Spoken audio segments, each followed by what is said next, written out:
Righto, today's an exciting day. It's a Friday arvo before a long weekend. The sun's out, and it's new car day. So I'm going to pick up a new car in the next hour. It's going to allow me to get into the street car side of things. So if you're keen on four drives and getting down the cityway for cruises and stuff like that, coming into winter, so it's not really ideal, but it'll sit in the shed until good weather rolls around. So if you're keen on four drives and street cars, yeah, you better stick around because that's what's going to be coming. So you got to comment below what you reckon it is before you skip forward and see it and cheat, you dodgy buggers. So here we go. I always feel like somebody's watching me, and I have no privacy.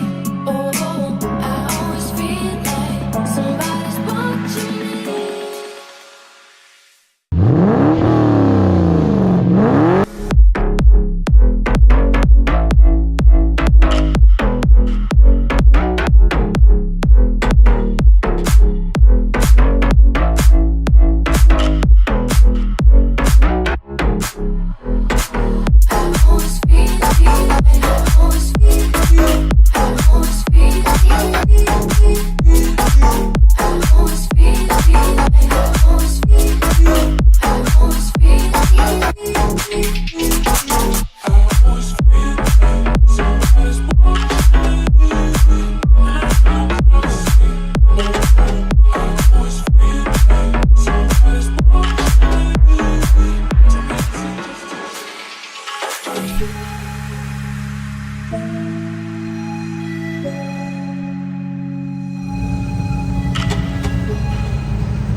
Rightio, quick rundown of this new toy we got. It's a VX SS LS1 6-speed manual. We've got some aftermarket headers in there that run into an X-Force exhaust system. Other than that, it's a fairly stock LS1. So we've got some spicy things coming up in the future that will spice things up a bit, get a V8 running how it should. We're nearly at the 1K sub, so make sure you sub, get us over that 1K line, and then there'll be some cool things coming between these two cars. So from here, we'll jump into some rollers, I reckon, and we might throw a sneaky sound clip in for you, and we'll be laughing. That'll be the video. So make sure you give us a like, give us a sub, all that. You know what to do. And yeah, see you around, boys.